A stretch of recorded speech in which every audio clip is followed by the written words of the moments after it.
Assalamualaikum warahmatullahi wabarakatuh. Selamat datang kembali di kelas Basis Data. Bagaimana kabar kalian? Saya berharap semoga semua peserta Basis Data, dimanapun kalian berada, semoga semuanya dalam keadaan sehat. Di sini saya, Mei Silviana Saputri, akan menyampaikan materi mengenai pemodelan basis data dengan ER atau Entity Relationship. Materi dalam slide ini merupakan modifikasi dari textbook Database System Chapter 7 yang ditulis oleh Elmasri dan Navante. Selain itu, terdapat tambahan materi yang diambil dari presentasi Profesor Stephen A. Demurgian. Silakan kalian pelajari juga referensi terkait agar mendapatkan pemahaman yang lebih baik. Sesi kali ini bertujuan untuk mempelajari model konseptual dari basis data dengan Entity Relationship Diagram atau ERD yang meliputi notasi dari ERD, identifikasi dan memodelkan entitas, identifikasi dan memodelkan relasi antar entitas. Terdapat beberapa bahasan yang akan kita pelajari pada sesi ini, dimulai dengan tahapan pengembangan basis data, dilanjutkan dengan contoh aplikasi basis data, lalu kita mulai mempelajari konsep-konsep model ER. Setelah itu, kita akan melihat bagaimana cara pembuatan diagram ER, dan terakhir kita mempelajari keterbatasan diagram ER. Kesemua bahasan ini dibagi menjadi 2 sesi video yang berbeda. Dalam mengembangkan basis data, terdapat 6 tahapan yang harus dilalui. Tahapan yang pertama adalah pengumpulan dan analisis kebutuhan. Pengumpulan dan analisis kebutuhan ini biasa dilakukan oleh database designer dan sistem analis. Setelah database designer mengumpulkan dan menganalisis kebutuhan, langkah yang dilakukan selanjutnya adalah membuat rancangan konseptual.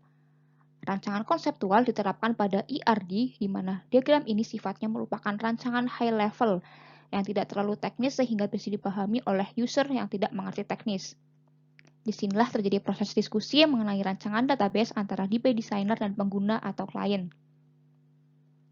Setelah disepakati rancangan database, langkah selanjutnya adalah pemilihan DBMS. DBMS dipilih berdasarkan kebutuhan user. Misalnya user membutuhkan database dengan security tinggi, maka dipilih database dengan versi enterprise. Langkah selanjutnya adalah pembuatan rancangan logical. Pada tahap ini, rancangan ERD akan diimplementasikan ke DBMS dengan menggunakan database skema. Setelah itu, kita memasuki tahap pembuatan rancangan fisikal. Tahapan ini meliputi pemilihan struktur penyimpanan internal, organisasi file, indeks, akses path, dan parameter desain fisik. Langkah terakhir adalah mengimplementasikan rancangan yang dibuat ke sistem basis data dan melakukan tuning untuk mengoptimasi kinerja basis data yang dibuat.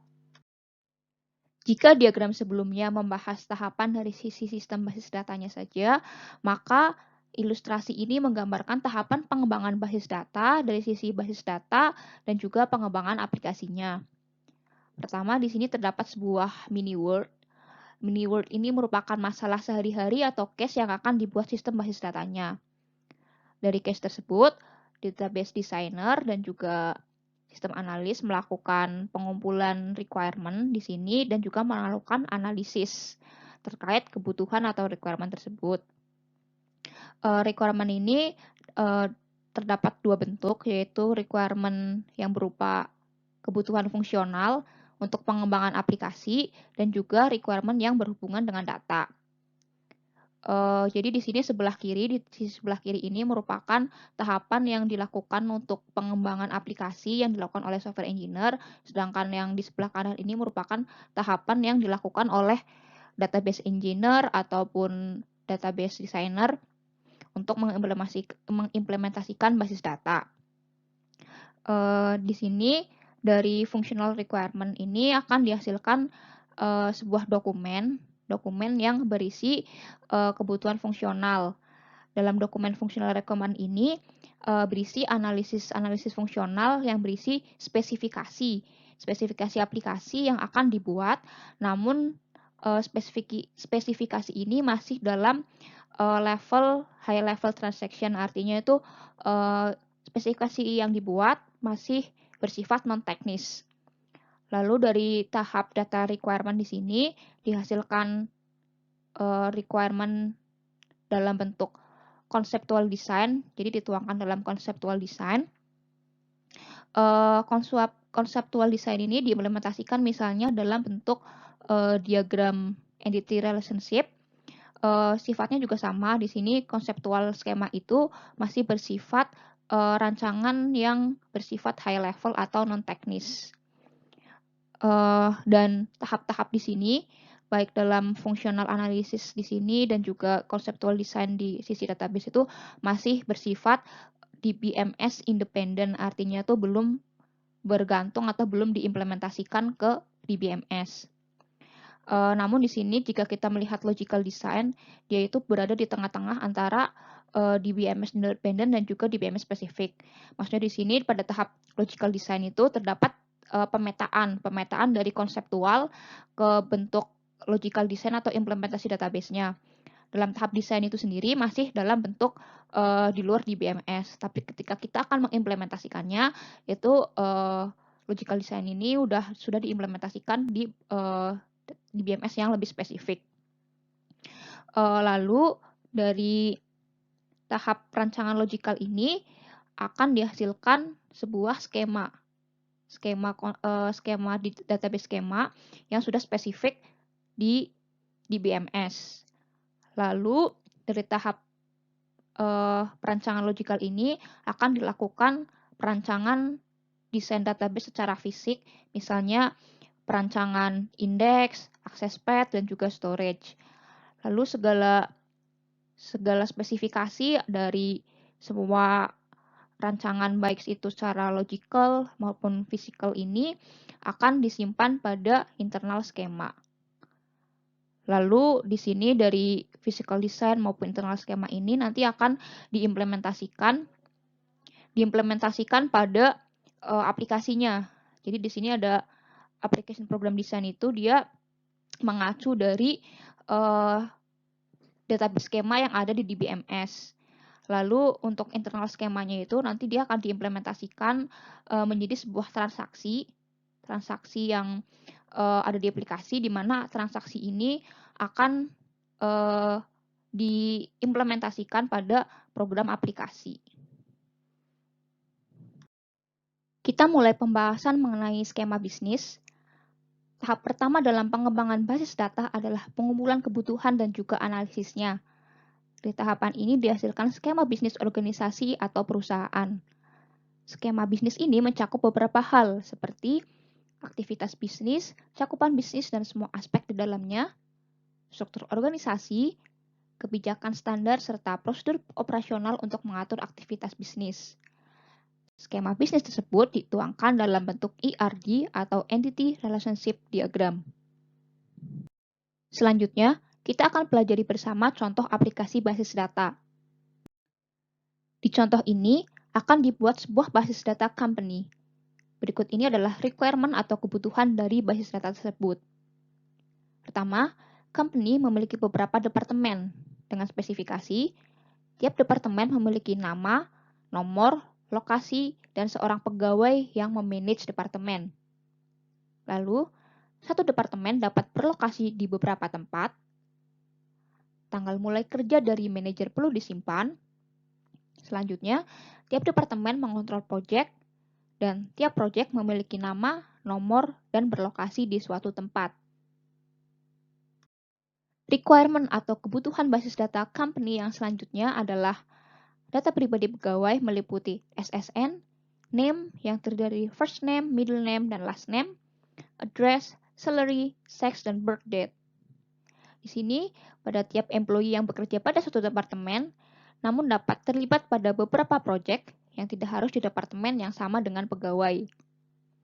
Lalu perlu dicatat juga jumlah jam kerja pegawai pada tiap proyek, dan dicatat juga supervisor langsung dari setiap employee. Lalu, pegawai dapat memiliki tanggungan atau dependen, di mana di sini akan dicatat nama, jenis kelamin, tanggal lahir, dan hubungan tanggungan dengan pegawai. Hasil diagram IR untuk basis data company ini dapat dilihat pada diagram di slide ini. Bagaimana cara membuat diagram ini akan kita bahas pada sesi selanjutnya. Sekarang ini kita akan lebih fokus tentang bagaimana cara membacanya. Jadi di sini pada diagram ini ada 4 entity. Yang pertama itu adalah entity employee, kemudian ada entity department, lalu ada entity project, dan juga ada entity dependent. Jadi jika dalam diagram ini entity itu disimbolkan dalam bentuk persegi panjang. Namun jika kita lihat pada dependent ini, persegi panjangnya itu terdapat garis double di sini yang menandakan bahwa dependent ini bersifat weak entity, yaitu entity yang keberadaannya bergantung dari entity lain. Dalam hal ini dependent itu keberadaannya bergantung dari entity employee. Lalu untuk tiap-tiap entity itu terdapat yang namanya atribut atau sifat-sifat yang menjelaskan entity tersebut. Dalam hal ini atribut itu digambarkan dalam bentuk oval. Contohnya untuk tabel employee ini, maksud saya dalam entity employee ini atributnya itu misalnya ada SSN, name, address, salary, dan sex. Untuk dalam setiap entity ini terdapat suatu atribut yang sifatnya itu unik atau menjadi pembeda. Contohnya di sini ada atribut SSN. SSN itu dia ada garis bawah yang menandakan bahwa atribut SSN itu bersifat unik. Lalu di sini juga ada atribut name. Atribut name itu mempunyai 3 percabangan. Jadi ada name first name, kemudian ada middle name sama last name. Nah, ini untuk atribut name ini yang memiliki percabangan itu namanya adalah composite atribut. Lalu mengenai atribut, kita juga bisa lihat pada entity department di sini. Di sini untuk atribut location, location itu dia ada yang namanya tanda oval namun dengan garis ganda. Tanda oval dengan garis ganda ini menandakan bahwa atribut tersebut itu multi value, artinya bisa memiliki lebih dari satu nilai. Jadi dengan demikian departemen ini bisa memiliki satu atau lebih lokasi. Dan tipe atribut yang lain, misalnya di sini bisa dilihat di departemen itu ada garis putus-putus ini, oval namun garisnya putus-putus. Nah, untuk yang garis putus-putus ini menandakan bahwa atribut ini, number of employee itu sifatnya itu derived. Artinya itu dikalkulasikan dari atribut lain. Dan di antara entity dengan entity lainnya itu terhubung dengan suatu simbol belah ketupat seperti ini. Itu namanya adalah relationship. Contohnya di sini antara employee dan departemen itu terdapat relationship works for. Nah, nanti untuk relationship ini juga dia ada properties, misalnya di sini ada cardinality, lalu ada juga participation yang ditandai dengan garis double atau garis satu gitu. Nanti kita akan bahas lebih lanjut pada sesi selanjutnya. Setelah sebelumnya secara sekilas kita pelajari bagaimana ilustrasi model IR, sekarang mari kita pelajari konsep dan notasinya secara lebih detail. Diagram IR memiliki beberapa komponen sebagai berikut. Yang pertama adalah entity, lalu ada atribut, yang ketiga adalah relationship atau menjelaskan hubungan antar entity. Relationship ini memiliki beberapa komponen lagi yang meliputi relationship types, role, dan juga cardinality. Kita akan membahasnya satu persatu. Yang pertama adalah entity. Entity adalah objek atau benda tertentu dalam mini word yang direpresentasikan pada basis data. Entity dapat berupa benda yang ada secara fisik, misalnya orang, mobil, dan rumah. Bisa juga benda yang ada secara konseptual, misalnya perusahaan, pekerjaan, mata kuliah, dan lain-lain. Selanjutnya kita dapat melihat beberapa contoh entity. Entity dapat berupa person atau orang, lalu bisa juga berupa tempat, objek, event, dan juga konsep, di mana kita akan mengcapture dan menyimpan data. Sebagai contoh, yang pertama itu berupa person atau orang. Di sini bisa berupa agen, kontraktor, pembeli, departemen, divisi, pegawai, guru, siswa, supplier, dan sebagainya. Kemudian selanjutnya entity juga bisa berupa tempat, Misalnya area penjualan, gedung, ruang, kantor, cabang, kampus, dan sebagainya. Lalu entity bisa juga berupa objek, misalnya buku, mesin, produk, material, lisensi software, paket software, alat, dan kendaraan. Lalu entity bisa juga berupa event, misalnya penerbangan, penagihan, pemesanan, lomba, perjalanan, penjualan, dan pembatalan.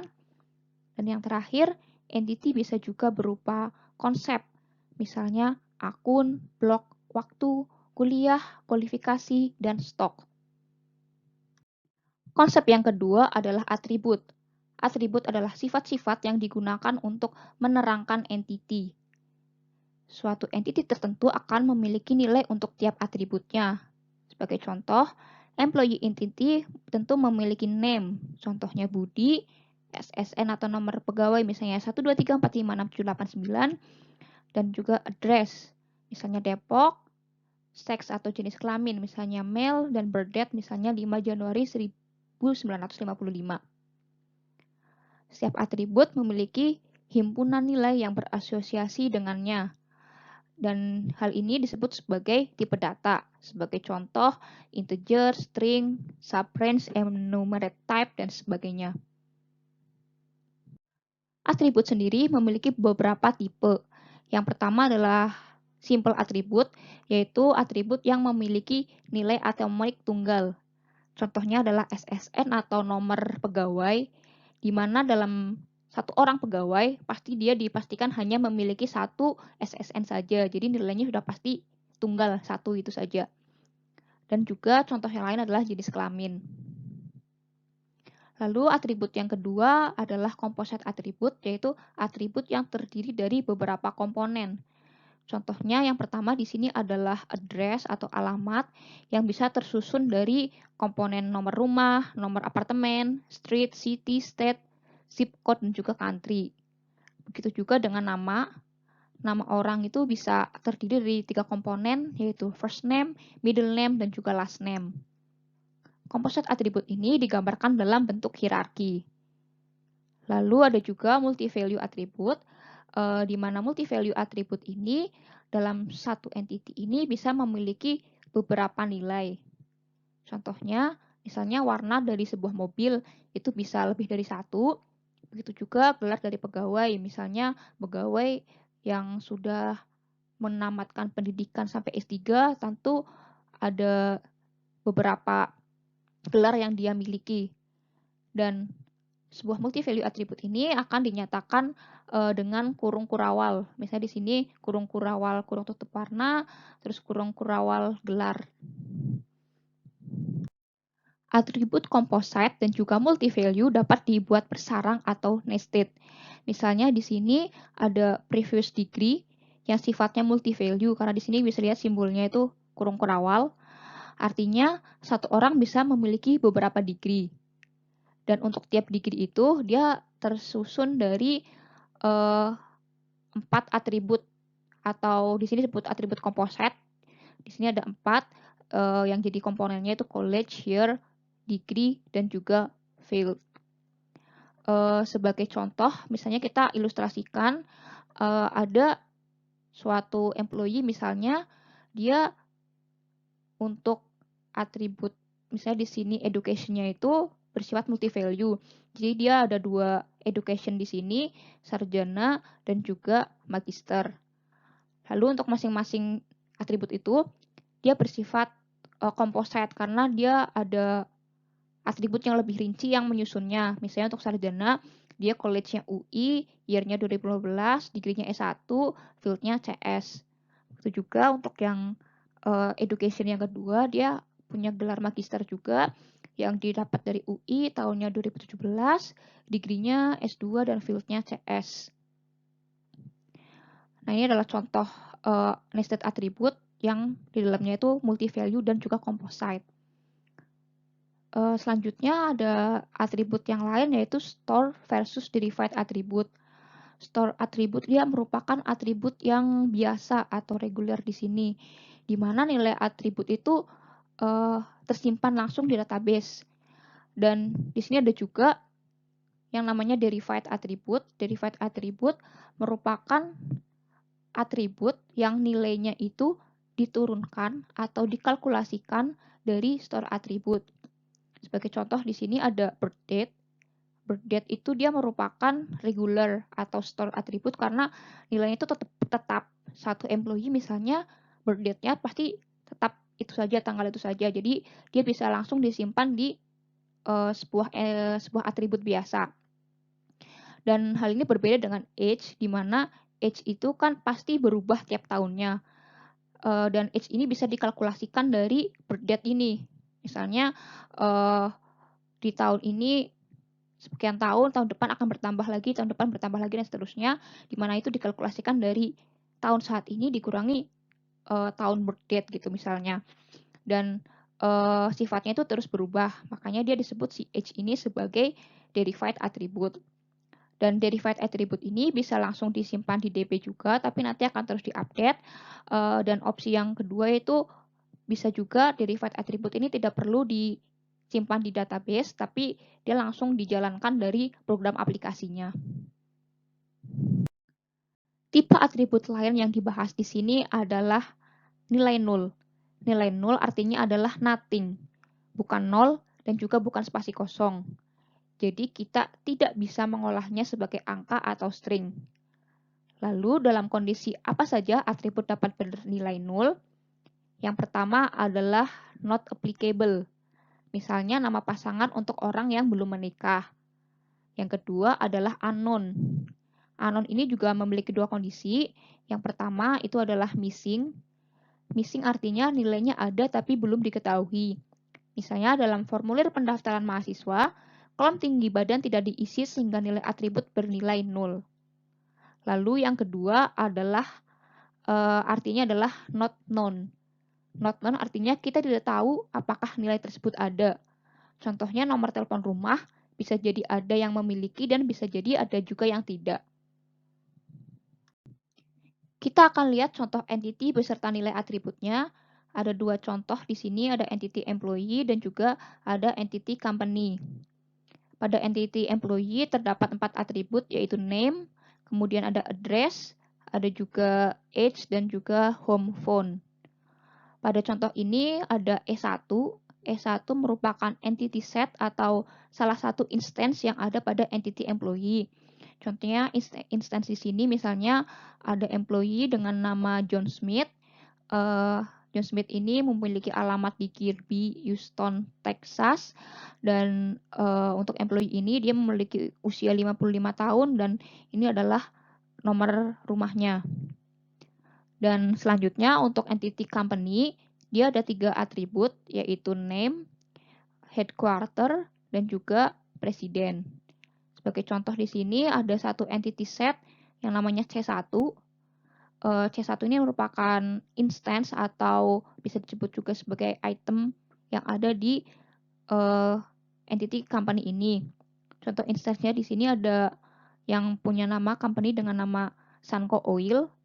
Kemudian Sunco Oil ini mempunyai alamat kantor pusatnya di Houston dan presidennya itu bernama John Smith. Berikut ini adalah contoh representasi composite atribut dalam bentuk hierarki. Di sini ada atribut address yang memiliki 4 komponen yaitu street address, lalu ada city, state, dan juga zip atau kode pos. Nah, selanjutnya untuk street address sendiri, dia juga memiliki komponen lagi, jadi dia ada percabangan di sini. Street address itu terdiri dari ada number, kemudian ada street, dan juga ada apartemen number. Selanjutnya terdapat istilah entity type. Entity type merupakan suatu himpunan entity dengan kesamaan atribut. Contohnya di sini ada entity type dengan nama employee dan juga ada entity type dengan nama company. Entity type dengan nama employee ini memiliki 3 atribut yaitu ada name, age, dan juga salary. Dan di sini entity type ini tersusun atas kumpulan dari yang namanya entity set atau extension. Contohnya entity set yang pertama di sini adalah suatu employee dengan nama John Smith dengan usia 55 dan gaji 80.000. Lalu entity set yang kedua, di sini ada E2, itu merupakan employee dengan nama Fred Brown dengan usia 40 tahun dan gajinya 30.000 dan seterusnya. Begitu juga dengan entity type company, di sini ada 3 atribut, di sini yaitu name, headquarter, dan juga presiden. Nah, dalam entity type company ini, dia tuh tersusun atas kumpulan dari entity set dengan atribut yang sama. Misalnya di sini entity set C1 dia itu terdiri dari company dengan nama Sunco Oil, terus headquarternya di Houston dengan Presiden John Smith. Lalu ada entity set yang diberi nama C2 di sini. C2 itu dia merupakan suatu company dengan nama Face Computer yang beralamat di Dallas dengan presiden bernama Bob King. Dan seterusnya dengan entity set yang lain yang artinya untuk setiap entity set dalam satu company ini mempunyai kesamaan atribut yaitu name, headquarter, dan juga presiden. Selanjutnya kita akan pelajari key attribute dari entity type. Key attribute merupakan atribut yang menjadikan sebuah entity menjadi unik. Misalnya pada entity employee itu kita mengenal adanya nomor induk pegawai atau misalnya di sini namanya SSN. Jadi pada satu nomor pegawai itu tidak mungkin sama dengan nomor pegawai yang lainnya. Lalu ada misalnya pada entity dengan company misalnya yang bisa bersifat unik misalnya name. Karena biasanya nama perusahaan itu kan biasanya terdaftar gitu. Jadi ada semacam hak cipta atau mungkin hak cipta atau merek gitu, hak merek yang artinya itu tiap company tidak boleh ada nama yang sama. Lalu contoh yang lain misalnya ada entity project, misalnya yang bersifat unik misalnya berupa nomor project dan juga namanya. Lalu pada nota pembelian misalnya yang bisa menjadi hal yang unik misalnya adalah tanggal dan juga waktu pembelian. Pemilihan key attribute merupakan hal yang penting dalam perancangan basis data. Mengapa hal ini penting? Karena key attribute mempengaruhi validitas integritas data dan juga kinerja dari basis data itu sendiri.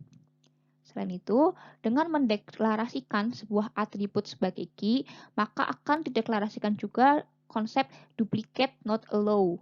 Artinya, database akan mencegah user memasukkan data yang sama yang tidak diinginkan. Dan sebuah key juga akan memelihara integritas dengan cara menghubungkan key ini dengan key pada tabel lain, khususnya pada model relasional.